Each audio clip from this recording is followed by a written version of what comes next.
Go live, go live. We are live. Hey, everyone, we are live. Good evening. It is Wednesday, March 26, 2025. Time for another live All Dolphins podcast. Joined today by Chris Perkins from the South Florida Sun Sentinel. As the guests will come in slowly but surely. By the time we're done, we'll have 50,000 people. Okay, exaggerate. It won't be that many, but hopefully we'll have a good group. And we'll do the usual tomfoolery and everything. Perk, how are you, buddy?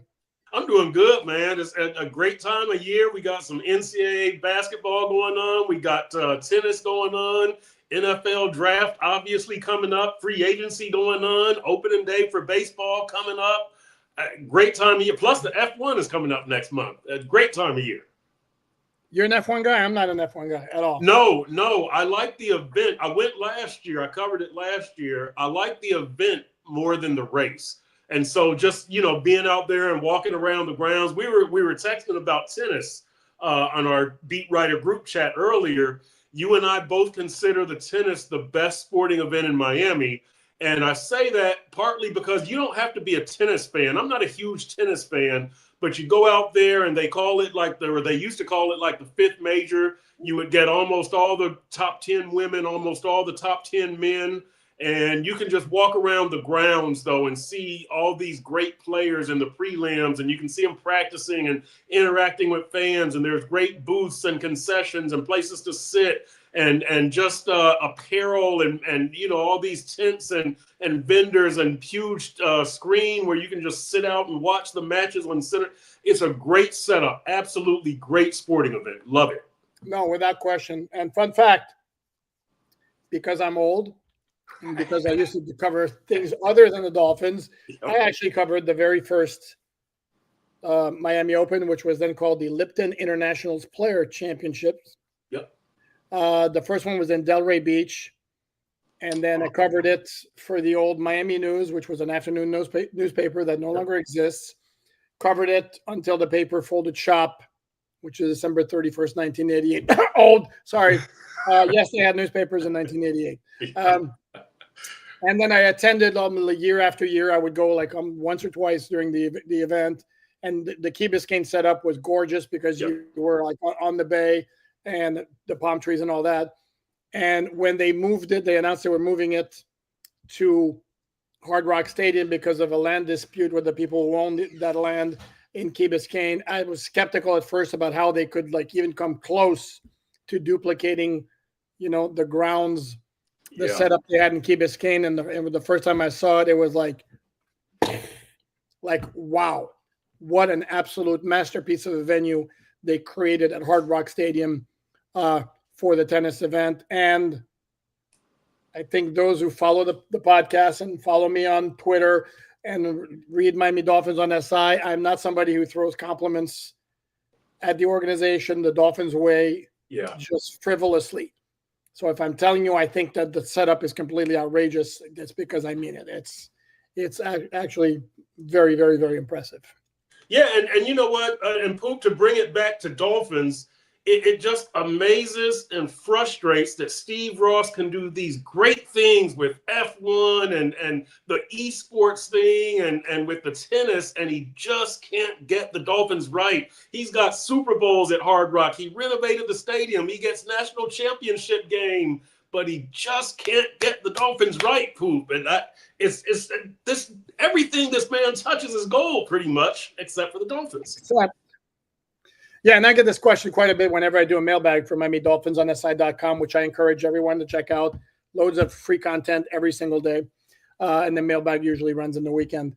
One of the frequent questions is, if you guys keep talking about how good of an owner Stephen Ross is, why is it that the Dolphins never win? They never won a playoff game, under his stewardship.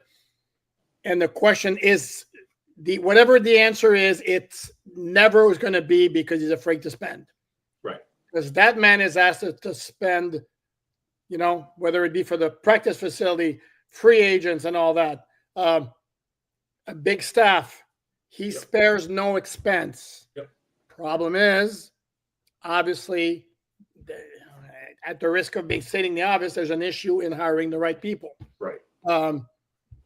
You can say there's bad luck involved because the Dolphins have had injury issues. But then again, every team has injuries, and it's not like it's been the only reason they haven't won a playoff game in 25 years. Maybe they've made bad personnel decisions. Mhm. They've had the wrong people in place, and Stephen Ross is somebody who can get very easily influenced. And if the wrong person's whispering in his ear, he's gonna go with people who may not get him to where he wants to go. Because trust me, he wants to win. For somebody who's as successful in business as he's been, and he always talks about best in class, and he's best in class certainly with the tennis event, getting Super Bowls in Miami, the track that they built for the Formula One race that you mentioned, but the success in football as a football owner has escaped him. And not that we would know because we haven't spoken to him as a media contingent in 4 or 5 years. Yeah. I have to imagine it's completely burning him inside that it's not happened in football. Yeah, I would agree. And here's what I say about Steve Ross. He does two things that you want your owner to do. He opens his wallet and he allows the football people to make football decisions. He's not a meddling owner who's over their shoulder in free agency and over their shoulder in the draft and saying you have to get this guy and this guy. Now, what I will fault Steve Ross for, and like you said, he doesn't listen to the right people. He doesn't hire the right people. And, maybe he's kept the wrong people in place for too long. And, if I'm not mistaken, one of his early advisors was Carl Peterson, the former Kansas City Chiefs executive. And he listened to Carl for a while and that didn't bear any fruit. And then you bring in this whole kind of parade and revolving door of Jeff Ireland and Mike Tannenbaum and Dennis Hickey and Don Aponte and and just nothing got settled. A bunch of people in his ear, different head coaches. Now he's got harmony in his house. I think the team has underachieved, but I think he appreciates the harmony that he has in his house, the unity, look, this organization was not always pointed in the right direction. All the key people were not behind Joe Philbin, Adam Gase, Brian Flores. You kind of had some splinters and different factions and different people telling Steve Ross different things. The one thing, or one of the things that I credit Mike McDaniel for, and maybe he doesn't get enough credit for, people talk about the back-to-back playoff wins and rehabbing Tua. He's brought harmony to that organization. He's got the had the fan base excited. That excitement has kind of waned a little bit now.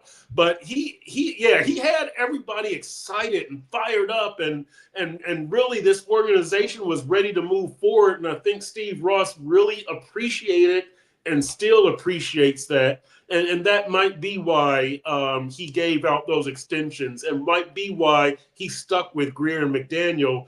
They have brought harmony. They did bring excitement. They put money in his pocket. There was hope. And I think I think Steve Ross appreciates and appreciated that. Yeah, that's all great and dandy, except all that harmony is it's kumbaya and all that, and that's all wonderful, except where's that playoff win? Right. And Yep. And again, we can always hit back. And I know there's a certain Dolphin beat writer today on Twitter there were two of them who actually was going back and forth with fans. You were one of them, and another one seemed to be a whole lot of excuse making. Well, if it wasn't for the injuries and all that, well, it's always something. Yeah. And it doesn't change the fact that for the Dolphins' success in terms of one-loss record and winning seasons in the past 4 years, 4 straight winning seasons, they never, ever did well against teams that were playoff caliber teams, 10 wins or more. Right. It's always a shortcoming. So I don't want to hear about all the injuries they had, because even then when they didn't have those injuries, they still weren't matching up to those teams. And that's what they need to do. Right. And this is a whole different conversation we could have. And I don't know if we want to go down that road. But my concern from the start was you establish a team that's basically a track team. Your margin for error is basically like this. Yep. It's not smash mouth football where your margin for error, smash mouth football, for example, travels. It plays well in the cold. Right. And you have a team that's built on track rhythm, timing, and all that. it can be disrupted much more easily. It doesn't necessarily travel. And also, especially at the end of the year when the games change, the nature of the games change because it becomes way more physical. Maybe not as much gets called. And then you have the weather comes into play. It was always going to be more difficult with that track meet, which looks great in September and October, which doesn't really get it done necessarily in January and hopefully at some point in February. But right now we just settle for. I do want to get to one thing real quickly. Over the cap, the good folks who analyze contracts and all that, very on the ball, and obviously it's a website that all of us use extensively. A new breakdown of Zach Wilson's contract with the Dolphins, and it raised my antennas like nobody's business because basically what the Dolphins did is they spread out his signing bonus to go along with a very modest base salary. Signing bonus now is spread out over 5 years, tacking on 4 void years where there'll be a $950,000 cap charge because it's to spread it out. The offshoot, the good news is it dropped his salary cap number in 2025 from $6 million to 2.2. If you cut him next off season, well, that actually you are going to cut him. Because his contract ends after this year. Dolphins will be on the hook for $3.8 million. And then the flip side to that, they'll be on the hook for $3.8 million, whereas they wouldn't have been on the hook for anything. And then if he leaves as a free agent, even if he gets big money, you're not getting a comp pick for him anymore because technically he will not be a unrestricted free agent. He'll be a street free agent who just got waived. That's what the void years do as well as spreading out the cap hit. And my question is, why? Because you say $3.8 million, which is not a huge number. Why? Yeah, that is the question, and really, boy, Poop, if you aren't going to spend that money on a big ticket guy, I'll just throw out a name, Jair Alexander or whoever. Are you going to get a bunch of Nick Westbrook Akines? I don't understand. Well, not even a bunch. You can get one other. I don't understand what you're going to do with the money. That's my big thing is, okay, you save some money, but what are you going to do with it? Are you going to use it to get a big fish, as Pat Riley would say, a whale, or are you going to get a bunch of another backup player or an interior lineman? I'd have to see what they do with the money, Poop. But I don't know why. I don't know why you would do that. I've got to think you've got something bigger planned as opposed to, well, you know what, we might need to sign a Melvin Ingram or a Eric Fisher down the line in week 14. That can't be the plan. Justin Houston or Bruce Irvin. Right. No, because again, to me, it's significant that you lose the possibility of a compensatory pick for him when he leaves as a free agent next offseason. If you were to get a contract large enough to become a quote unquote compensatory free agent. So for $3.8 million of cap savings, the other part of it is, and you can tell me I'm crazy. You have before. You can tell me again I'm crazy. But at $6 million, to me, it's like point blank, end of story. That's your backup quarterback. Right. At $2.2 million, that's his cap number. At $2.2 million cap number, now it's like, is there something else potentially in the offing, or I've been watching too many conspiracy movies? No, I mean, look, you have to wonder. You have to wonder. I mean, I don't know if Snoop Huntley is still in the picture. I don't know, but what's next? What is the purpose of this? And look, fortunately, we'll get to ask Mike McDaniel at the NFL owners meetings. In 5 days on Monday Early morning. In the morning. Monday morning. That's right. So we'll see his answer. Will be interesting.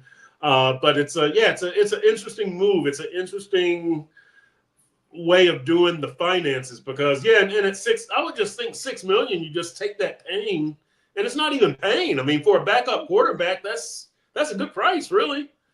So I don't. Yeah, why I don't know, but there's got to be a master plan. This can't just be, well, we'll have extra money sitting around for, in case somebody gets injured in week 12, because you're not going to get anything really. That's like, but in week 12, what's out there? Yeah, no, it struck me as interesting to say the least. And as I wrote about on Miami Dolphins on SI.com, he went from having the 11th highest cap hit for the Dolphins in 2025 to now he's 23rd. Dolphins now are down to seven players with a cap number higher than 10 million, topped off still by two is 39 million, which they have not touched.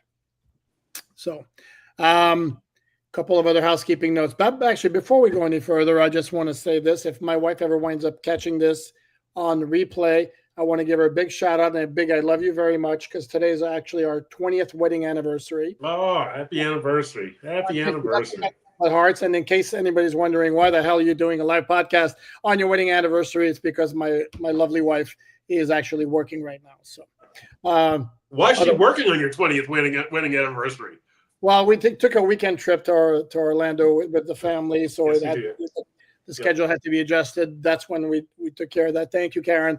So yeah, 2005, March 26th. Nice. Best day of my life, or tied with the birth of my two children. So anyway, Darlene, if you ever catch this, I love you very much. Please like, subscribe. How's that for a segue? Please like, subscribe for my wife, if not for me. And then check out the written content on MiamiDolphinsOnTheSide.com. Check out my man Perk at SunSentinel.com as well. Okay, let's get back to the action here. Cater Co, who appeared on a different podcast, he kind of indicated he's going to sign his restricted free agent tender soon, was the word he used. This is going to make official what we already knew. The second the Dolphins extended the qualifying offer to him, he was pretty much staying put. Because it doesn't happen very often that teams signed other players to an offer sheet when there are RFAs. It happened this year. It did happen with the Raiders signing Luther Ellis, linebacker from the Patriots, to an offer sheet. The Patriots matched. But it doesn't happen that often. Dolphins are probably going to match anything thrown Cater's way unless it was going to be ridiculous. Noel says better be flour when she gets home. Already taken care of, my man.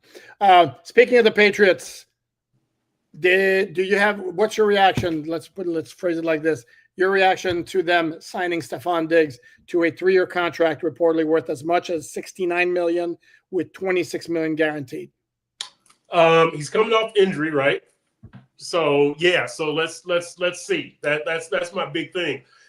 I like that the Patriots had a lot of money to spend and they're spending the money. I've got to see what this is. You are still kind of throwing this thing together, and Drake May is still a young, developing quarterback as opposed to, somebody who's 3, 4, 5 years down the line into his career. So it's interesting, but it's still all very experimental to me. So I'll tell you, Poop, I still have the Dolphins as the number 2 team in this division, and I have the Dolphins winning, 10 games because, look, Poop, you're returning 8 freaking starters off this offense. Everybody but left tackle, right guard, left guard. Come on. Like, what more do you want? And you've got 6 starters on defense. Now, defense, you don't know about Chubb and Phillips, who aren't starters. And you do need the defensive tackle. You do need the cornerback. You do need the 2 safeties. So that's significant. The defense is significant. Offense is significant also, but you do have Patrick Paul for Tehran. That's a drop off, but you got him. You got somebody. You do have James Daniels in there. He's coming off of an Achilles, but you got somebody, and then you got to fill the other guard position. But Poop, 8 starters, like 6 of them have been to the Pro Bowl. No, 5 of them have been to. Well, actually now 4. Because Tehran and Raheem are gone. But, these guys, Ingold and Tua and Janu and Tyreek have been to the Pro Bowl in the last 2 years. So you've got some talent on offense. and you've got most of your tough opponents at home also when you talk about the schedule. So I don't think 10 wins is going way overboard. You got 8 last year with Tua missing 6 games, and 10 wins does not guarantee you a playoff game. It definitely doesn't guarantee you a home playoff game. So by me saying 10 wins, it's not like, oh my God, that's kind of meeting minimal expectations with this particular team. Well, they were 8-9 last year. And here's the part where a smart guy, a smart ass, maybe not me, mind you, but a smart ass might say 8 starters back from last year's offense. Is that a good thing? Again, not me, but a smart ass might go there. Asking for a friend. Exactly. Yeah, asking for a friend.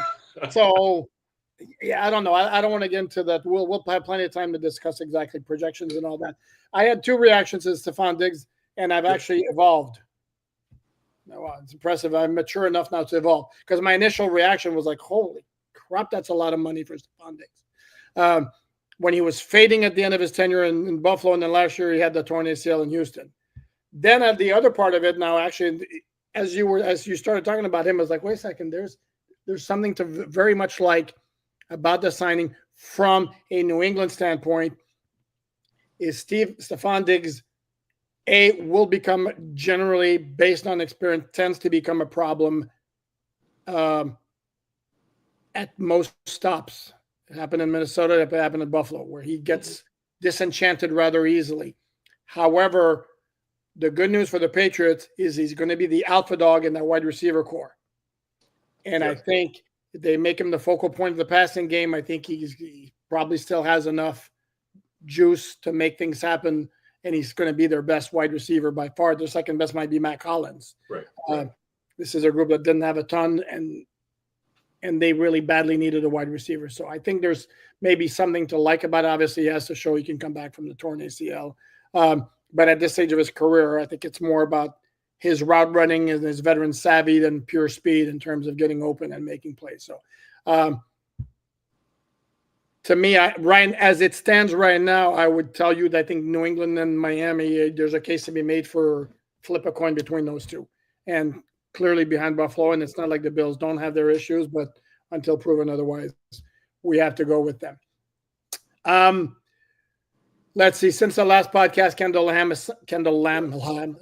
has signed with the Philadelphia Eagles. He put out a classy little thank you message to Dolphin fans and to his former teammates on Instagram. Wrote about it on Miami Dolphins on SI.com. So best of luck in your next chapter, Kendall. To me, the second the Dolphins signed Larry Borum as kind of a swing tackle backup, that was pretty much signaled the end of Lamb's tenure. I didn't think it was going to happen after that.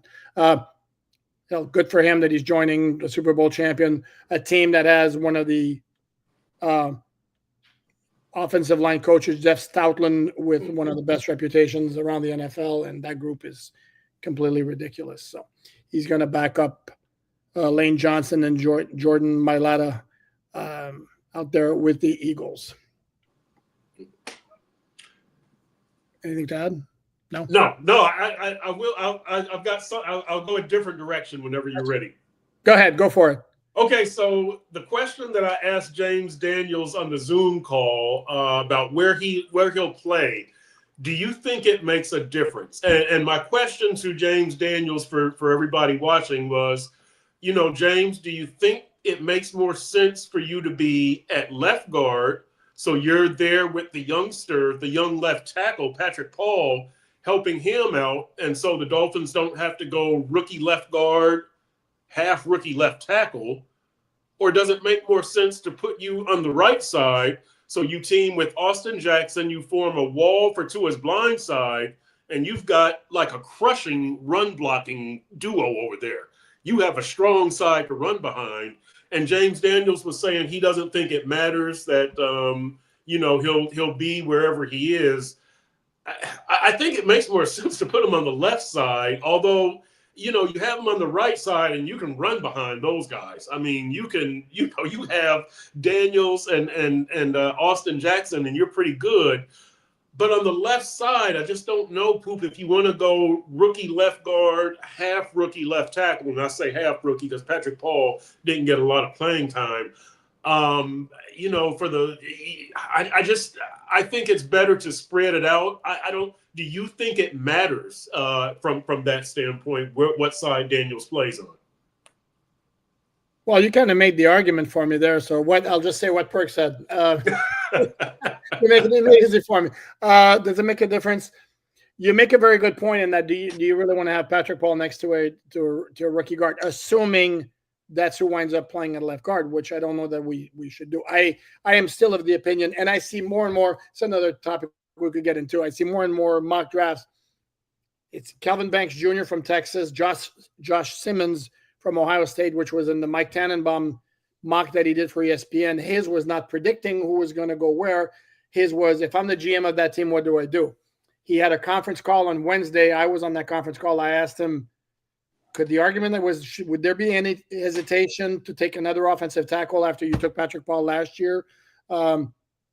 And he said yes, but his answer was basically that at that point, Josh Simmons would be too good to pass up, even though in his write-up, he talked about making sure he comes back from I think he's a torn ACL that he had at Ohio State last year, and then he also got a lot of holding penalties. Well, to me, if you have those two potential red flags, why would you then double up at a position where you drafted a guy in the second round last year? I mean, sorry. So I will maintain cornerback right now that should be the top priority, maybe safety number 2, in defensive tackle number 3, and to me, a guard would be number 4. And I saw Tevin Jenkins sign with the Bears. Signed with the Cleveland Browns. Potentially as a backup, and they got, I think it was for $3 million. And I'm like, why wouldn't the Dolphins take that shot? Yeah. And it's the same with Chidobe Awuzie, cornerback, formerly of the Bengals, Titans last year. The Baltimore Ravens just signed him for, I haven't seen the contract yet. But it's like, wouldn't that be a guy the Dolphins should have gone after? I mean, and I get that Tevin Jenkins has dealt with a lot of injuries in his career. Right. As I have said before, first of all, no guts, no glory. Second of all, if you're going to eliminate every player who's had injuries, you're good luck finding players. And with the Dolphins, they've already gone that route. James Daniels had injuries. Melifonwu had injuries. Melifonwu, sorry. Who else? Probably. Well, I mean, Chubb. Maybe others that I'm like. But yeah, not well, necessarily. I'm talking about like just season alone. So this is where I'm like, why have the Dolphins not taken a shot on any of those guys? Yeah, what I'll say is I do like what the Dolphins have done so far, and we've discussed this on this podcast before, and they're filling very specific needs of, starting guard, starting safety, short yardage back, big bodied wide receiver, backup quarterback. They're checking all the boxes now. Not all of them. Sorry, not all of them. Well, they're checking boxes. They're checking boxes. Okay. Now, you could question, is Zach Wilson the best? Is Melifonwu the best with his injury history? Is Daniels the best with his injury history?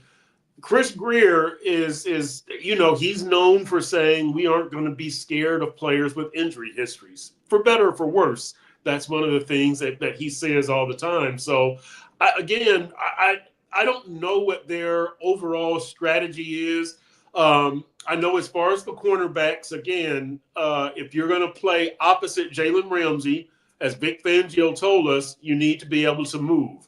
I don't know what the plan is for Artie Burns. I don't know if Storm Duck is capable. We did see that last year. I can't recall off the top of my head whether Storm stayed stationary, if Jalen moved when Storm was in the game. I'd have to go back and look. But maybe that's a guiding force there. That three. And then the offensive linemen have to be agile for the outside zone blocking scheme. So I'm just those are two things that they might be thinking for those particular personnel moves, but I agree with you. If there's a vet out there for $3 million with like Tevin Jenkins, why not take a flyer on him? You know, maybe he doesn't fit your profile. That could be true. He might not, fit what you want, but just in general, no, I agree with you. He's a vet. He's cheap. He's got experience. Get him in and see what he can do. Yeah, because here's the thing, though, because we talk about addressing needs, and the questions are starting to pop up here at a good number in the comments, and we'll get to those. Yeah, they address a lot of needs. They address needs with some injury question marks, or I hate to use that term, but second-level players. For example, and I don't mean to pick on the guy, but can we not make too big of a deal with the signing of Artie Burns? With all due respect, he's a former first-round pick and all that. Came into the NFL with like high hopes, but the dude has started 14 games in the past 7 NFL seasons. So to me, what's his role? Make the 53. That's his role, and then we'll figure it out. So there's some potential there. Ashton Davis is a guy who's intriguing. He's got 8 career interceptions and very few NFL starts. Okay, so is it a question of the Jets did not use him properly, or there's a reason why it was a backup and he just happened to make the most of his opportunities? So this is why I tend to like, yeah, they've done to me, they've done a decent job of like flushing out the roster. I do want to address one last thing with Mike about Mike Tannenbach's conference call, and then we'll jump to the comments and questions here. Because we want to make this interactive with you folks who have joined us this evening. And again, thank you very much for joining us. It was an interesting comment. It was the question was about building a quarterback room. And he said one of the things that they didn't do well in Miami was not protecting themselves behind Ryan Tannehill. And my thought was like, wow, shot at Matt Moore much? I'm like, I'm sorry. The dude was a very good backup. Better than the Dolphins have had in a few years. Yep. Especially if you remember 2011, Dolphins started 0-6.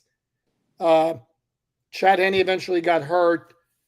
Matt Moore gets in there. He wound up finishing 6-6 as the start of that season, which was really, really good. Got the 2 wins to help the Dolphins clinch the playoff spot in 2016 after Tannehill had the ACL. And then Tannehill re-injures the knee.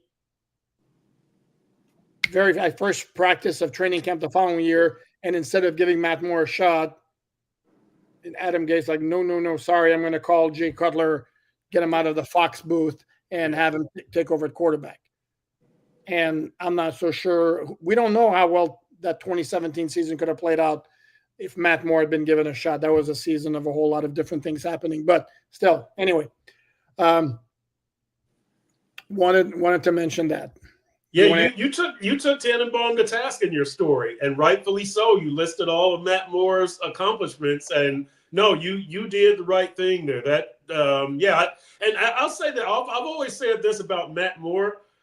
Very few people that I've seen seem to enjoy playing football more than Matt Moore. He would go out on the practice field, and he's bouncing around like a kid, always just running and energetic. I loved watching Matt Moore play, because he was somebody who really, really enjoyed the game and a great guy to talk to in the locker room. I'll tell you viewers this, that any veteran writer will tell you, you pick the brain of that backup quarterback. He knows everything. He knows how the offense should look. He knows why the defense did this, why the wide receiver did that, what checks they made, what the hand signs were. The backup quarterback can tell you everything, and Matt Moore was one of the best, not revealing state secrets, helping you understand the game better. He was absolutely fantastic.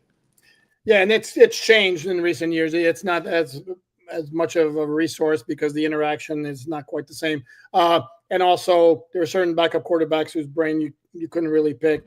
Brock Osweiler, I'm sorry. Yeah. Yes, true. Very true. Because he didn't want to. He had no interest. No, he did not. Yeah. Okay, But Mike White was excellent, and Skyler was really good, but Mike White was excellent for me here. recently. Okay, cheap personal plug again. Mike White actually shares my birthday, which happened to be yesterday. So very, very, very busy week in the Poupart household because on Saturday was my wife's birthday. So 3 big events in a 5-day span. Nice. Okay, let's start with the questions here. Noel B1, thank you very much for the kind contribution. Whoops, I'm going to show it right here. Noel asks, I really want a stud cornerback in the first round of the draft, but also want to trade down. Can those two goals realistically be met? Leaning toward no myself, not from pick 13 anyway. I know the top two guys are Will Johnson and Jade Barron. I hope I'm pronouncing his first name right, from Texas. And they're the clear top two guys. Could one of them be there at 13? Possibly. If they are, they're not going to be there much farther down than 13. Well, I'm sorry, I forgot. Travis Hunter is the number 1 cornerback.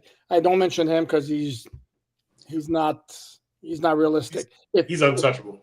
If he's there at 13 and the clock gets past, because the teams have 10 minutes, if it gets past 9:50, the Dolphins should be shot. Sorry, right. That's a little drastic, but you know what I'm saying. They should sprint to the podium.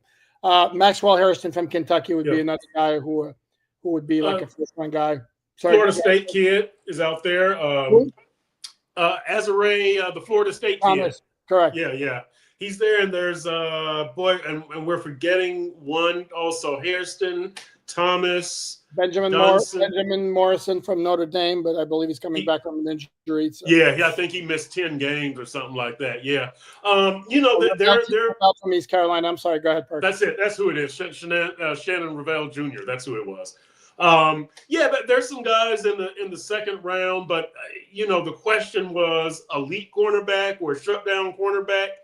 I don't know if I would consider Thomas or Hairston that. They're first rounders. I think Will Johnson is the guy to me. That's the guy if you're looking for elite. You're thinking Jalen Ramsey, Xavier Howard, Byron Jones, as opposed to Kendall Fuller. I think Will Johnson has that potential of the cornerbacks in the first round. I like the idea of a trade down, understanding that you may lose the cornerback, because I think there's a little bit of a gap between those two and the rest. Yeah. And for example, if both of those are gone by 13, which certainly is a possibility, then I could see a trade down for maybe a D tackle. Like I'm seeing folks all over the place on Kenneth Grant from Michigan, who intrigues the hell out of me. I like him too. If the Dolphins can get him like at 22, 23, whatever, I certainly wouldn't mind the idea of trading down, picking up, I don't know, at 3, something like that, and then grabbing him. Jorge Castro, thank you very much, my friend. Much appreciated. Love the channel, Poop. Love you, Jorge. Do you think Mike will build a separate scheme based on Wilson's abilities versus Tua, knowing it's inevitable he will play? Or maybe Tua could have another season like 2023 where he plays all 17 games. No, that's probably not likely, but who knows? Could happen. Yeah. You're not going to build an entirely new offense, but absolutely you can tweak it to where it's not so dependent on the quick timing and all that. Especially if Tua is getting all the reps in practice with Tyreek and Joe and Waddle, where he can sometimes when it looks like Tua can throw with his eyes closed and know where the guys are, because it's practice rep after practice rep after practice rep after practice rep. So it becomes like what they call motor function, muscle memory. There you go, muscle memory. Yep. They do it so often.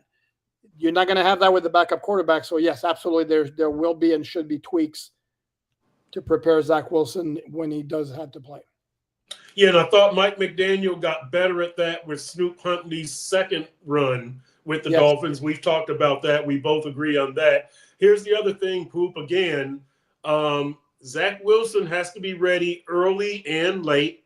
Again, under Mike McDaniel, Tua has had 2 September injuries, week 4, and then 2 December injuries. So, and I know you say the 3 September injuries because you count the flow. I just do the McDaniel era, the new Tua, the rebirth of Tua. That's pretty much all I count for him. Ribs. Sorry, Perk. Ask to his ribs if he counts the injury when AJ Epinesa planted his helmet in his ribs. Well, that's it. I'm not. They had no comment. I did ask them last year. They had no comment on that. Okay. But your point is well taken. Yes, he's going to need the Dolphins need to get him ready early and often. Put it that early way. and late. Okay, and no, not often. Well, twice. He's never been injured more than twice in a season. Okay, well then hopefully it doesn't happen this time. Yeah. Tyler Bellin, I assume you pronounce your last name. 12-5 season coming up. Awful lot of things will have to go right. By the way, the over-unders came out from was it Bet ESPN? Dolphins were at 8.5, which is exactly 500. That's a fair number. That's a fair number for bettors. 10-7, so it should be 9. Should be 9 or 9.5. No. No, I think for bettors, 8.5 is a fair number. For me, when I look at who they bring back, all the experience. I mean, this offense has basically been together. This is going to be their 3rd season, basically. Tua, well, yeah, they're 4. I guess they're 4th. I think for Tua, for Austin Jackson, for Tyreek, and for Waddle, it's 4 because you shed Teron and Mostert. Oh, and Ingold. Your new tight end, your new center. But the point is, they've been together. The core of this offense has been together for a while. This will be Achan's 3rd season. So this offense has got to do some special stuff this season. They've got to. Yeah, it's got to be 2023 all over again. Yep. But better against the really quality opponents. Yes. And that's everybody. Tyler, again, I just want to highlight this. We need Omar, Chris, and Poupart in the same room again. LOL. You got to come out to Dolphins camp. Man, yeah. We talked about this doing some kind of like little show or talk show with what goes on. If there was a camera in that room, we'd all get shut down in like 4 minutes. We'd have to run the filter pretty high. JC, my man. I mean, come on. I got to do this. There's not a better Dolphin reporter than Alain Poupart. Let's not kid ourselves. Much appreciated. Very, very, very kind of you. Burke, you don't have to do that. That's very kind of you. Very kind of you, JC. Appreciate it. James Simeon, not a fan of our general manager. As long as Greer is the GM, the Dolphins will never be right. Okay.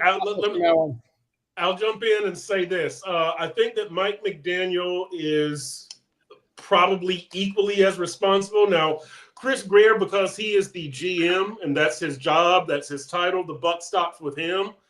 I give him 51% of responsibility, culpability, credit, blame, whatever. Mike McDaniel's at 49. They are in this thing together. And I think that that's how Steve Ross views it. That's how I view it, that these guys don't disagree on anything. They see this team the same way. So I think it's, and you're right with your comment as far as Greer, but I think you need to throw McDaniel in there a bit more, and that remains the same even if they go 15-2 and win the Super Bowl. The credit blame thing, 51, they're in this together. As it stands right now, yeah. What I would add though is when the Dolphins had their chance to really, really make headway, and I'm going to go back to 2020 and 2021 drafts, when they had 9 combined picks in the first 2 rounds, and they got a lot of good players. They did not get franchise changers. Right. And that's where a gigantic opportunity was missed. That's where the Dolphins needed to make a killing, and they didn't. And that's... Yeah. I would agree. Okay, Matt. Oh, Matt, how are you, buddy? Thank you very much for the contribution. Heard a scout mention in an interview that modern college football offenses are designed in a way that has led to a significant drop in NFL-ready O-line talent. Absolutely. Seemed interesting, but curious if you all heard anything similar. Thanks for the shows. Oh, absolutely. Yeah, it's a damn spread offense that everybody uses in the NFL. So you got guys who are maybe more NFL-ready pass blocking, but they're not asked to do a ton of run blocking or as much as they used to. But they're absolutely, I think it's become more and more difficult to find NFL ready offensive linemen. Absolutely. And yes, it's that spread, quick pace offenses you see so much in college football.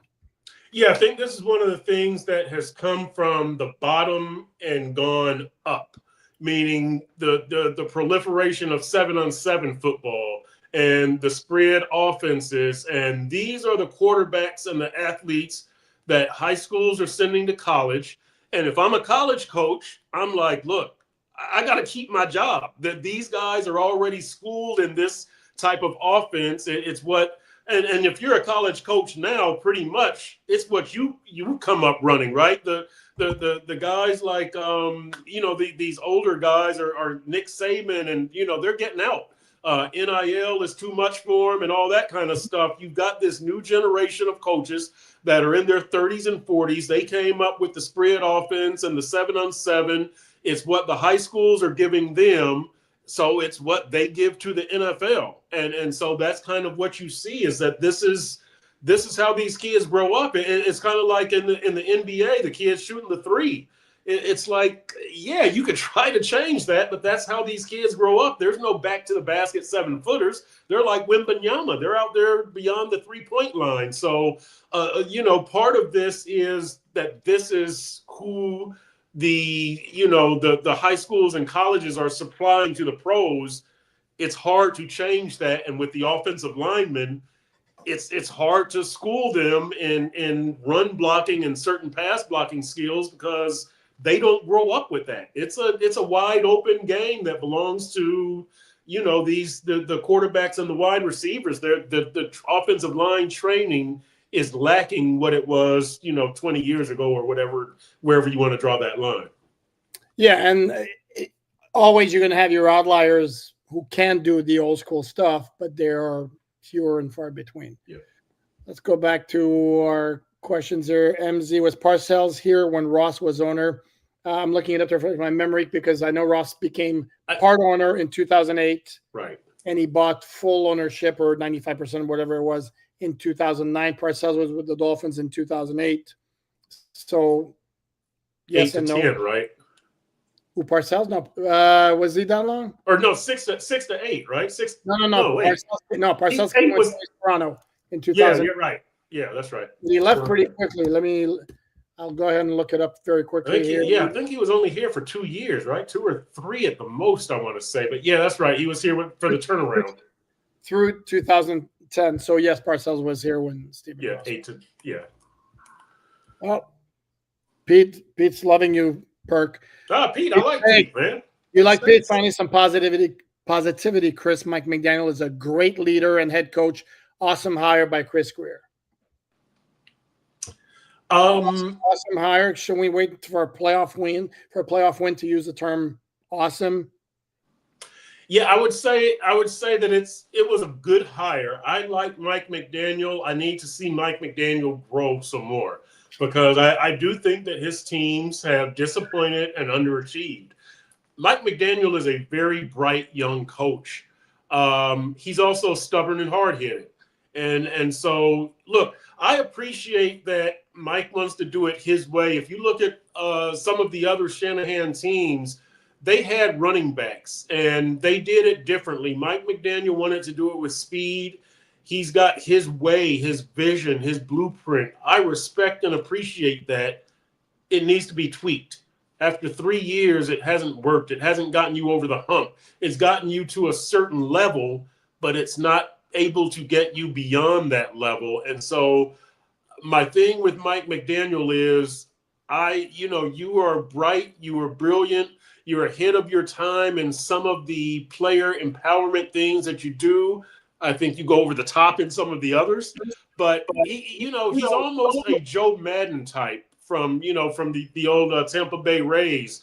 Kind of different, kind of innovative. Of course, Joe Madden won a World Series, and Mike McDaniel hasn't been close, but I think Mike McDaniel is the type of coach that if he won, other teams would start to emulate what he's doing because in some ways it's so different. Yeah, except they haven't won is the problem. Right. I'm certainly not going to call him a bad hire. No, not at all. I can live with a good hire, an awesome hire. That's a step too far for me. And your point about being a great leader, the revelations of after the season from last year don't necessarily validate that comment. It's a different leadership style. Does it totally work? I mean, the Dolphins have gone from one extreme, like the drill sergeant, who's kind of cold, for lack of a better way of putting it, to the warm, definitely players coach. Where a lot of participation trophies with Mike McDaniel. Yeah, where I think maybe the right answer is somewhere in between. Yeah. So. Okay, let's go back to here. Patrick Mullen. Patrick, how are you, my friend? Thank you very much for the contribution. Perk is giving you the thumbs up. In his book, Parcells stated that he made his decision to leave in 2009 before the season, exercising his option after his first meeting with Ross. Ross didn't want one man setting a strategy, according to Parcells. Okay. And this is where we talked about the failings of Stephen Ross as an owner. Bill Parcells was the man in charge in 2008. He didn't have the title of GM or didn't have the title of coach. But if you don't think his fingerprints were all over that 11-5 season a year after they're 1-15, I don't know what to tell you. And the reason Tony Sparano wasn't named NFL Coach of the Year in 2008 is exactly because a lot of the voters were like, well, it's kind of Parcells doing. Right or wrong. So I'm certainly not going to question what Parcells is saying in his book. That's not a good look on Stephen Ross, because Bill Parcells was a guy who's had success everywhere he had been. You had him running the show. Why would you not want him to keep running the show? How do you view the Parcells era here? Because it wasn't a success. They went from 1-15 to 11-5 the first year like that, and they had the type of team that a lot of Dolphin fans right now would kill for, because that was a tough team. And they were, on offense, it was the Wildcat year. It wasn't going to be sustainable. The Jason Taylor thing didn't go very well, and the team went downhill. I'm asking, what do you think? I think that they were a disappointment. Over 2008 was great. After that, what would you say? Well, I could make the argument. And Pennington got hurt. Well, correct. Yeah. I mean, it's not like he was. Right. They made some mistakes in the draft. I mean, yeah. Sorry, but they picked Chad Henne in the second round of 1 year. The next year, it's Pat White in the second round. Yeah. That didn't work out. So it wasn't perfect, but they established a culture that was a tough, nasty, physical team. The type of team, again, that could win in December and January if they had more talent, which is what they were lacking in 2008, and they got exposed when they played Baltimore in the playoffs. Yeah. But again, who knows where that would have gone had Parcells stayed heavily involved. And Patrick, thanks for the clarification as well. So let's see. We got Zonka. Mr. Zonka, thank you very much for participating in the conversation here. I'm going to guess it's not Larry Zonka here, but anyway. It might be. If we successfully bolster the O-line and D-line, we could get 10 wins. Sure, without question. What do you consider successfully bolster? I think that, there's no making up for Teron Armstead's absence. You're not going to do that in 1 year. But I do think that, with if Daniels is healthy and Patrick Paul is decent, then it's workable. You get another guard in. If Austin Jackson comes back, that's a lot of ifs. right? I mean, that's a lot of ifs. But defensive line, replacing Calais is going to be tough. That's really, really going to be tough. Yeah. But yeah, the trenches. I mean, I think that I don't think that you have to go all the way to get to 10 wins because again, you return 8 offensive starters. Like these guys, Tyreek, Tua, and Waddle have got to carry this offense in big moments of big games. They've got to, or else this thing isn't going to work. Like you can't have 11 Pro Bowlers on offense, and you know that this offense is going to at least, I would think early, it's going to have to carry the defense. You've got some major holes to fill on this defense. You don't know how Chubb and Phillips are going to come out. You don't know what offenses are going to do to Chop Robinson.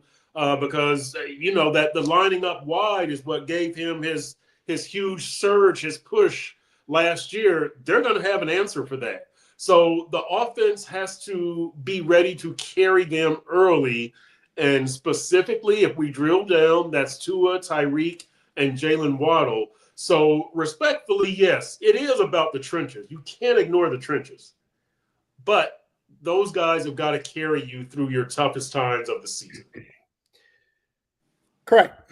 No, I agree. And yeah, obviously, if you bolster the trenches, it's going to help. However, like as Perk pointed out, Dolphins are looking at the very strong possibility that they're going to lose their most talented offensive lineman, and they're tied for first best defensive lineman because we'll put Zach Sealer there too. So yeah, we shall see. We're going about on about an hour here. We'll go a few more questions and then call it a night. Matto again says, I still can't believe that we might be going into the season with Zach Wilson as our backup.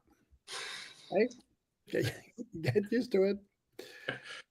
I'll say this about that, and we've talked about Zach being in the Mike LaFleur system, or with Mike LaFleur in the Shanahan system with the New York Jets, and of course that's kind of what the Dolphins run. So he's got a leg up, and we did see what McDaniel did with Tua, so that's another advantage. But I kind of agree with you. I thought they were going to do better than Zach. I'm trying to talk myself into this, but I agree with you. I thought that I'm almost in a state of disbelief here. Yeah, now I'm just a little queasy about the situation personally. Mike McDaniel joining us. How about that? Right. Is Miami cooking up something big? Maybe a big trade for a cornerback from Green Bay or tight end from San Francisco? Why? And I know Jair Alexander is a very popular name. You want to talk about somebody who's always hurt or very often injured? That's your guy right there, and he's not going to be cheap. Yep. So I don't know about that one. And then George Kittle I'm assuming you're talking about George Kittle from that particular tight end from San Francisco. Yeah. Again, what's it going to cost in terms of salary? What's it going to cost in terms of trade compensation, and why would the 49ers, who are losing good players all over the place, want to trade him? Yeah, and I would say if the Dolphins are going to make a big trade, considering you've got a Pro Bowl tight end and you've got a young blocking tight end and you just acquired a veteran blocking tight end, you're okay at that position. Now, obviously, you don't want to turn down a future Hall of Famer in Kittle, but you've got other issues. You've got other fires that you need to extinguish before you get that luxury item. Let's cover some of the basics. Completely agree. Yeah, if the 49ers are going to throw him to the Dolphins for a 7th round pick, sure, why not? But yeah, I'm going to guess that's not what it's going to happen. No. Matto again. Hey, Matt, thanks again for the contribution. Nothing felt better as a Fins fan than watching that 2008 season, all-time favorite team capped by Pennington torching Favre in New York. R.I.P. the great Tony S. Yep, that was a great game. And Perk, I'm going to trust your memory here, but you weren't covering the team at the time. No. Okay. I was covering the Heat. No, I was going to ask. I'm going to put it in the comments, guys. Answer this question: which defensive lineman had a pick 6 in that AFC's clinching victory at the Meadowlands in 2008, 24-17 with victory? It's an easy. If you're a Dolphin fan who's been around for 16 years, should be an easy one. Okay. Boy, I don't remember. Okay. but you weren't covering the team, so that's fair. Yeah, I was watching a struggling Heat team. Oh, that was post. No, why were they? This was 08. This is right when they were going downhill. After they had gotten rid of Shaq and I think Dwayne got hurt that season. I think the 08 was the season that he got the shoulder injury, and very bad year. So you mean the Heat culture wasn't enough to pull him through? Oh boy, the Heat.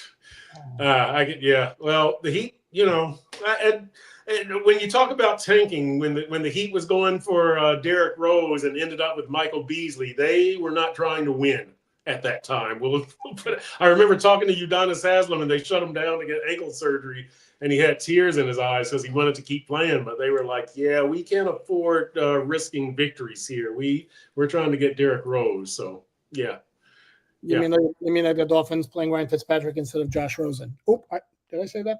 And that was making a snide remark because as somebody who lives in Miami, it annoys me when I hear the Heat, they're good because of the Heat culture. Could it have something to do with the fact that you have a good coach, you have good players? I mean, seriously, it's kind of annoying. How's the Heat culture now this year? Okay, anyway, that's my little Pete's takes. Burns is depth corner, room is stacked. Stacked with young, unproven players, sure. Sorry, but there's no clear-cut answer. Storm Duck showed promise last year. Yeah. But at times he also looked like a rookie free agent. Ethan Bonner barely saw the field. Cam Smith hasn't shown anything in 2 years. Jason Maitre is a guy I loved in training camp. The fact remains he spent the season on the practice squad. Same with Isaiah Johnson. Yep. So, no, there's not a ton. There's no proven depth. I like Cater in the slot, and Jalen Ramsey's a stud. Outside of that, they need. Yeah, Artie Burns is definitely depth. He is not going to be a starter. No, if he makes a team, I mean, it's right. If he makes the team, correct. This one's an interesting one, Perk. Serge. Perk, am I the only one who notices your voice always starts off deeper in press conferences? Is that on purpose? My voice starts off deeper in press. Well, I will say this.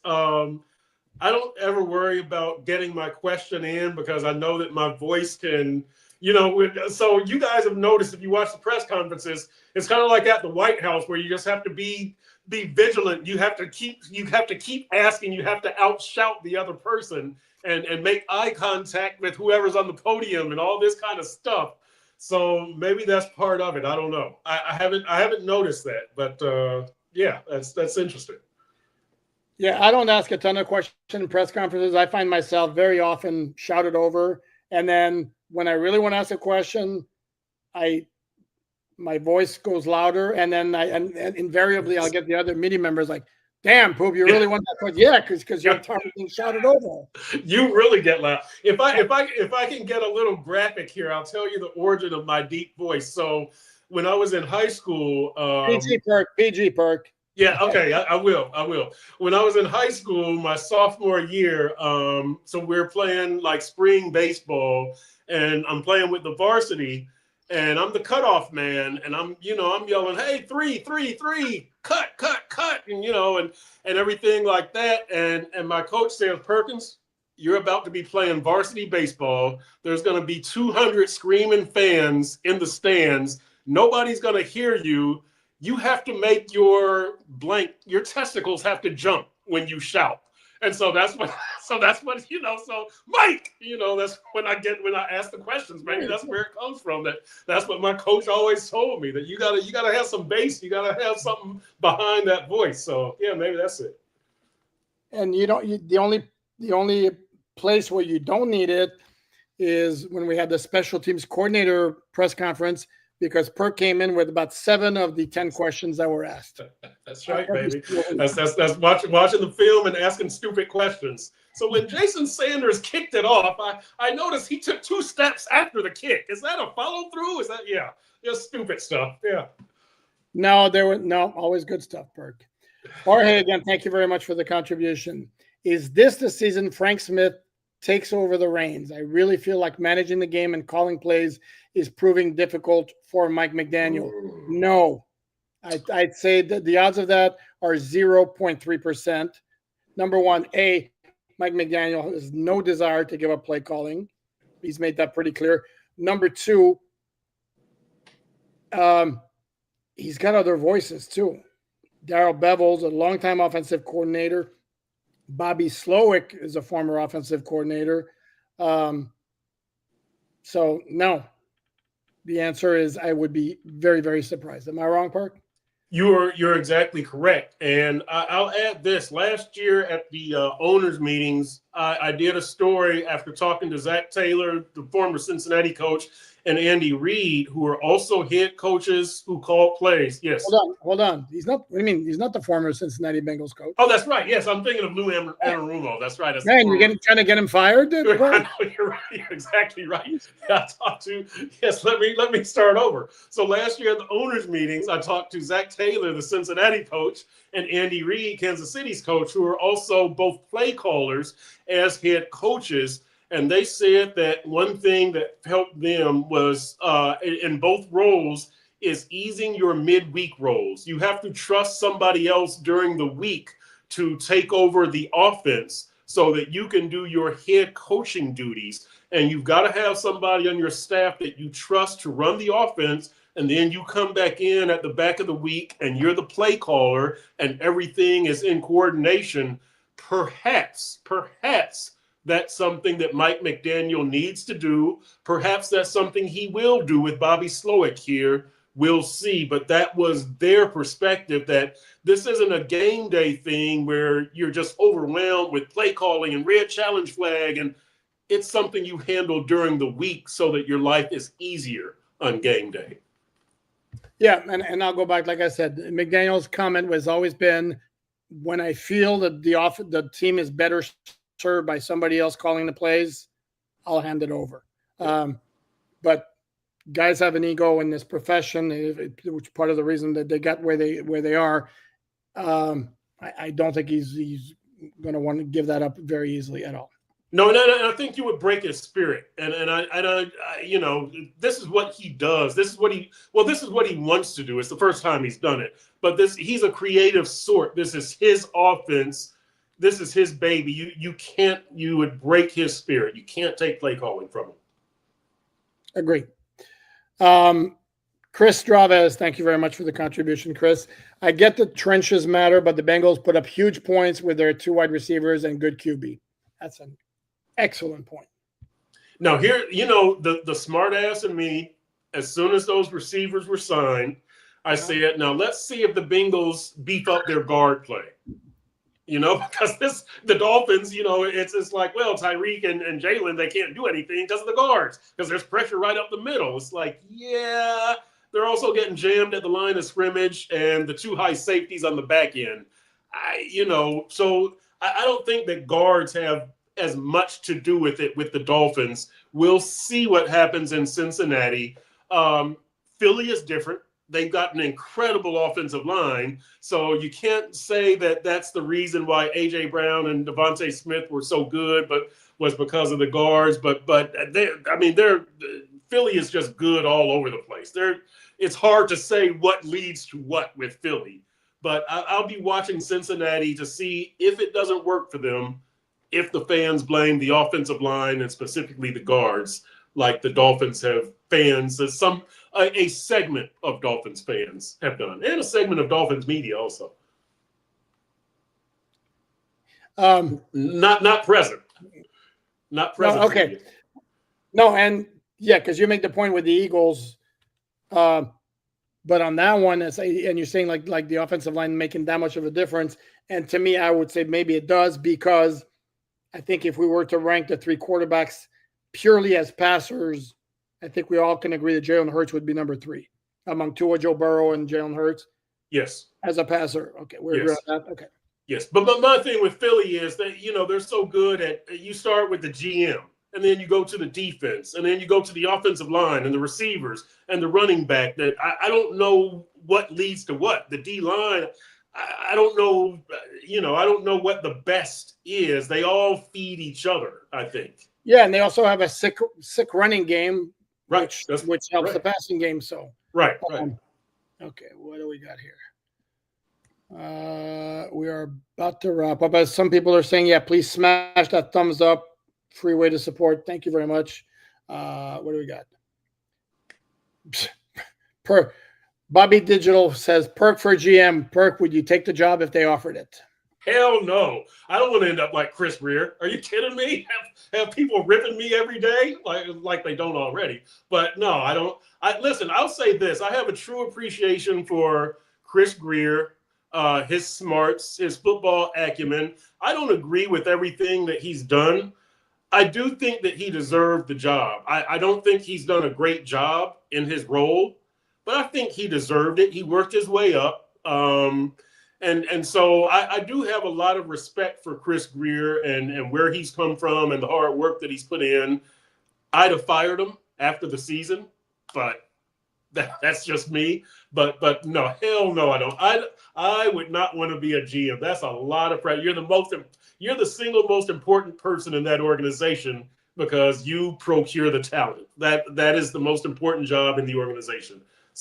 I know. Look, Tua, the quarterback controls the on-field wins and losses, and the head coach controls the whole operation. But man, if you don't collect any talent, what the hell are you going to do? Okay, I'm a lot more like basic than you are. To me, it's like, yeah, this with the salary it comes with. Sure, I'll give it a shot. Okay, the correct answer to the question I asked: which Dolphin defensive lineman had a pick six in that 2008 AFC East clinching victory against the New York Jets was, as somebody correctly answered. Mike, of course you would know that. Philip Merling. Oh, wow. Who also has another interesting, I don't say claim to fame, but quirky fact about him. He was the 32nd overall pick in the 2008 draft, was not a first-round pick. That's because one of the teams, probably the Patriots, had forfeited a first-round pick, so there were only 31 picks in that first round. My buddy Dana with a good question. Any chance Justin Simmons plays for the Dolphins in 2025?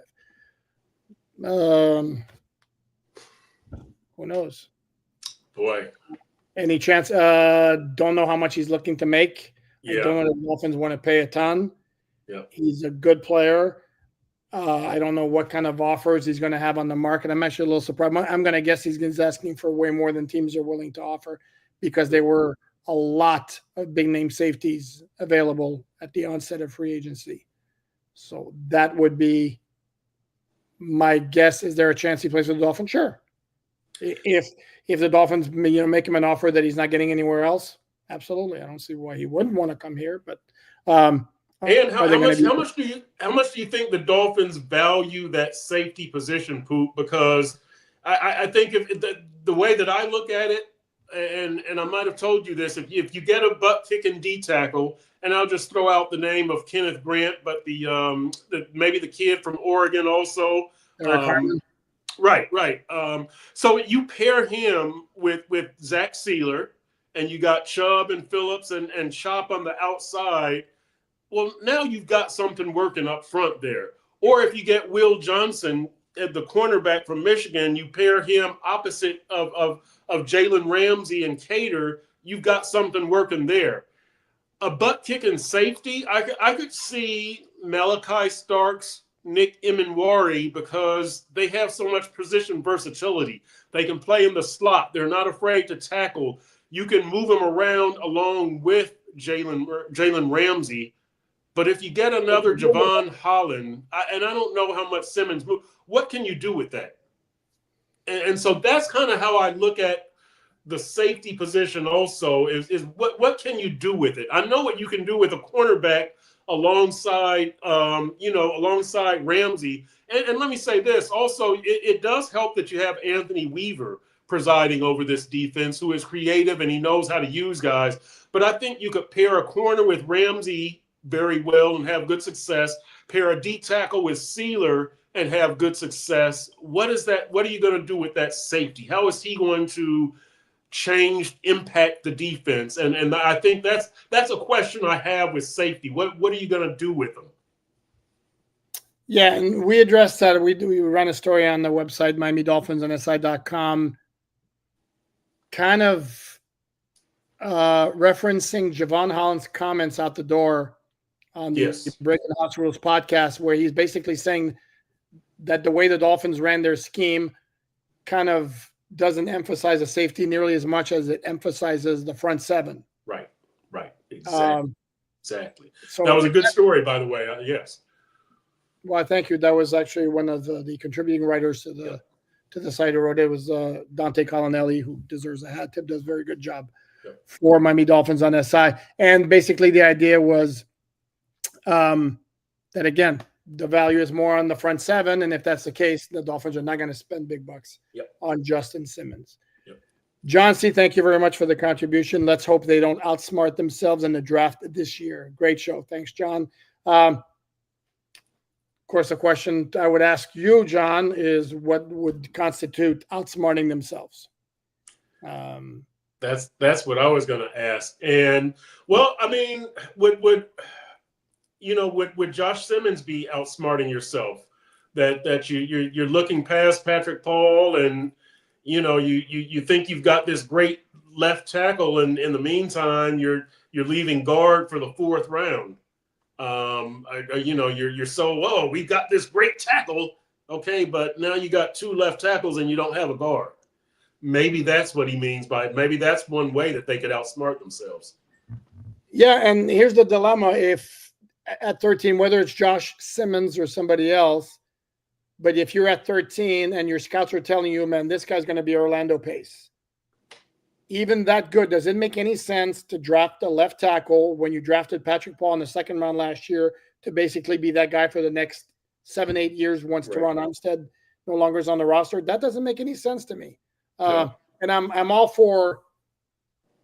for drafting good players above strictly positional need, but why are you doubling up like that? Just like the Jalen Wright pick in 2024 last year didn't make sense from a short-term view. It may pay off in the long run, but that to me was massive overkill. They already had Devon Achane on the roster.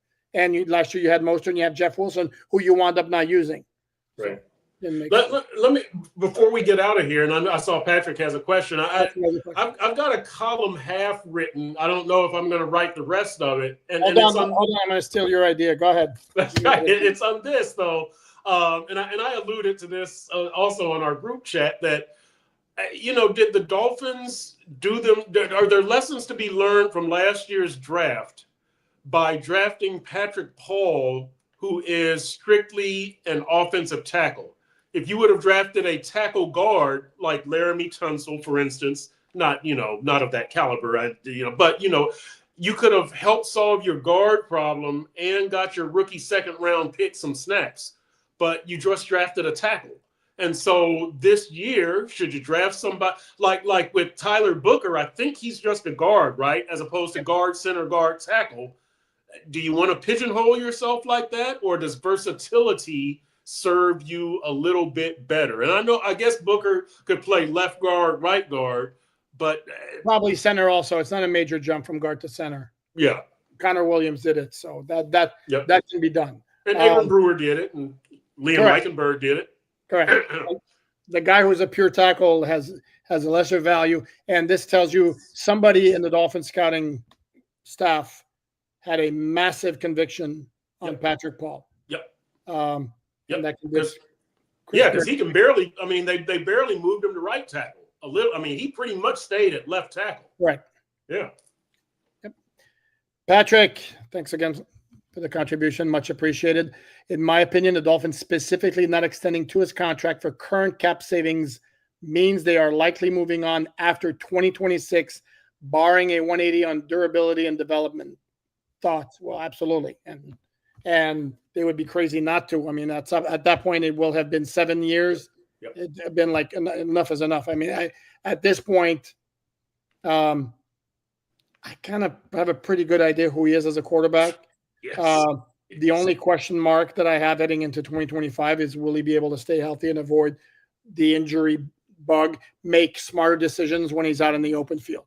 And it wasn't about the offensive line didn't protect him, that's why he got hurt. No, he got hurt because he made two bad decisions. There was no need to run straight like head first into DeMar Hamlin. And the play against Houston where he injured the hip, look at the replay. Immediately after he starts rolling out, he's got Jonnu Smith in the flat, wide open. Why you not give the ball up? Instead, he scrambled out in the open field and he got nailed on the side of the hip by Mario Edwards Jr. So he's got to make the better decisions to protect himself. As far as the ability as a quarterback, again, it's been 5 years. I think we have a pretty good idea what he is. At times he's going to be very, very good. And there are other times when I don't know at this point if there's much more juice to squeeze out of his game, to be honest. And I keep hearing this, and I'm going to push back against the narrative, this whole narrative of he's a different quarterback than he was in his first couple of years under Brian Flores. Is he really, though? Or is it just the fact that Mike McDaniel instilled confidence in him and maybe he stopped as being quite as gun shy on certain throws, and they also put a lot more talent around him as opposed to his first couple of seasons when the wide receiver core was marginal at best? Because he was always accurate. He's not more accurate now than he was when he first got into the NFL. The arm was the same. He still got the same touch. So I don't know that. And this is, you hear that all the time. He took his game to another level. Not sure I totally buy it. And I'm prepared right now. I know the pushback is coming. Some people in the comments are going to call me nuts, crazy, don't know what I'm talking about. All good. But as a good friend of mine who covers the Dolphins, probably would pull out if I had the Twitter meme. I said what I said. Go ahead, Park. That's it. Look, I think confidence is a powerful thing, and that's the real thing that Mike McDaniel did for Tua. It's an intangible, but it's a powerful thing. Now, when we talk about tangibles, Tua still doesn't have a playoff victory. So, it's not like he awakened this sleeping giant. He got him to, I guess, live up to his potential, but he hasn't gotten him to exceed his potential even a little bit, I don't think. I don't think that Tua has been special. He's been good. I consider him Pro Bowl caliber, but he hasn't been special. He hasn't, a lot of quarterbacks are Pro Bowl caliber. Well, correct. I mean, that's very generic. Let's say, okay, yes. 1 through 32 among starting quarterbacks. Where do you have him? Ballpark? Ballpark, probably, I would say maybe 10, 12, something like that. That's fair. Yeah. And it's like, I'll give you an example. Go ahead. No, I was going to say, it takes me a little bit to have conviction on a quarterback. So, while CJ Stroud is off to a good start, really strong rookie year, second year, he kind of faded back. And I know the offensive line was not great. He had a lot of issues there, right? But I've got to see. To me, it takes 3 years. It takes 3 years before We've seen Tua. I call this the rebirth of Tua. I've said this to you. I don't really count the Flow years. I count the McDaniel years. I know, I just don't. But it's been 3, and so we haven't seen anything special. Can you grade my children's papers and when they're in school? So when they don't do as well as they should on an exam, you can say, "Well, I won't count that one." Hey, I had a teacher who used to throw out the highest test score and the lowest test score. Oh no, I understand that, but that's kind of different. But I'll give an example of to me where. Like this notion, he can't throw deep, which I always thought was completely ridiculous, even though I've said all along the arm was subpar. Never once said he can't throw a deep ball. But of course that became a topic. And then there was this one, when Tyreek got here, it immediately was like he completed a long pass and the Dolphins social media team puts it out there. And it's like, As a rookie, he threw a dime to Jakeem Grant down the field against Cincinnati that should have been a 90-yard touchdown that Jakeem Grant dropped. So yes, the deep ball ability capability was always there. And when it comes to quarterback play, well, and you say, well, he doesn't make a whole lot of plays off schedule, and fans invariably will show you that one play where he scrambles to make something happen. Yes, he can do all those things. It's about doing it on a consistent basis. Right. And then again, to me, I don't see a much different quarterback physically now than I did in this first 2 seasons. It's just a matter of better talent around him, and he's got a coach who instilled a lot of positivity in him. Let's move on to other men. I'm going to hear about this one in the comments. Yeah, you are. You are. Devin Jordan, thanks you very much, Devin. Appreciate the contribution. What's your answer to fix the Dolphins' short yardage situations? Better blocking up front and running backs who can break tackles would be the two very easy answers there. A more physical running back. That's my number one thing, even ahead of better guards, because what we're talking about is guard play, right? Teron Armstead was okay, right? And Aaron Brewer was okay. Austin Jackson was okay. Alec Ingold was okay. We're talking about the guard play. Get me a more physical runner, and that I can slack off on the guards a little bit. So I get me one man instead of two men. Instead of a left guard and a right guard, get me a running back. One instead of two. I think you're going to go a long way towards solving that problem. Except this is where I would counter by saying they had Jeff Wilson Jr. last year, who's got some physicality, and they never used him. He's a slasher. He's not a power runner. You need Chris Brooks on HN or Jalen Wright. No, Chris Brooks is the minimum. That is the floor. Like you need let's get serious here. Like it's like getting Jonnu Smith in here. You need somebody who's going to do something, right? So that's what you need. And instead of who is the guy they had from Kansas City, Jody Fortson? Give me Jonnu. And to me, that's the difference when you talk about Jeff Wilson or a power runner. Like Jeff Wilson is not qualified. He's a slasher. He's not qualified to run it on 3rd and 1 up the middle. That's Chris Brooks level or higher. See, and to me, I think Jeff Wilson needed to get more carries last year. But we'll agree to disagree on that one. Yes. I will want to make one last point on this one before we move on to the next question so we can wrap this up. Also understand that the Dolphins' outside zone scheme generally relies on mobile, athletic offensive linemen, not road grinders. For example, Aaron Brewer, what's the book on him when the Dolphins signed him? Might be the most athletic center in the NFL. He's also just about the smallest one.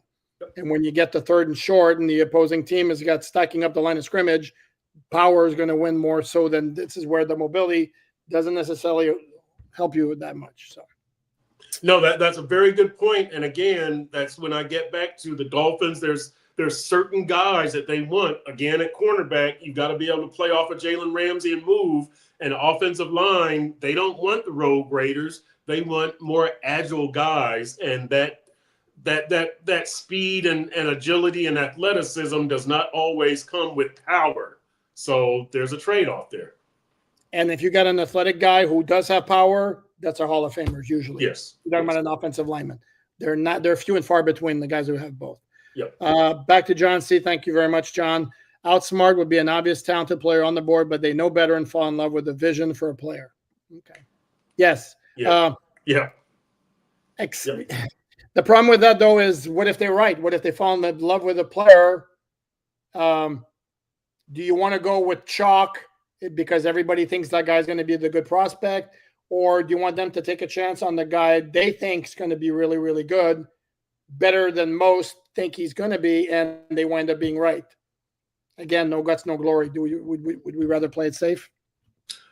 If this was last year or 2 years ago, if I'm Chris Greer and Mike McDaniel and I've got more job security, I probably take the chance.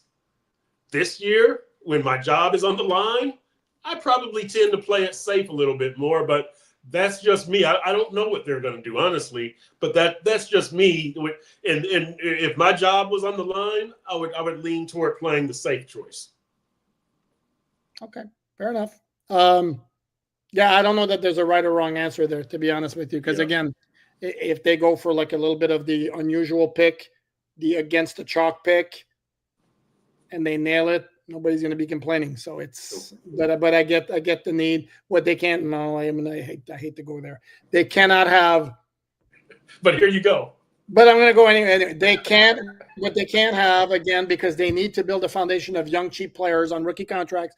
They can't have a Cam Smith. Yep. Unless he breaks through in his third season. Right. You can't have a Channing Tindall. That's a second and third round pick that you've got nothing out of. Noah Igbenogany, if you want to go position specific. Correct. Cannot have those types of picks, and that's where the Dolphins have gotten themselves in the situation where they are now, where they don't have a ton of depth. Yep. They don't have that foundation to be able to replace good players who leave like some other teams. Okay, we've been going at it for an hour and a half. That's going to wrap it up. Thanks, everyone, for joining us. Please like, subscribe. Still not at 15,000 yet, which is why it's still going to be the Expos hat. Dolphin gear of some kind when I hit 15K. He is the great Chris Perkins. Thanks, Perk, for joining me. Yep. Catch his fine work at sunsentinel.com whenever he does a Dolphins deep dive with Perk. Do you want to shall I dare ask when the next one might be? We're doing one next week. We decided not to do one this week, but we will definitely do one next week. Me and David Ferronis, my coworker. Okay, and check it out. You'll get the notifications. It's going to be on social media, or if you subscribe to that channel, you'll get a notification on YouTube. Check out the written content, Miami Dolphins on SI.com. And until we meet again, thanks, everyone.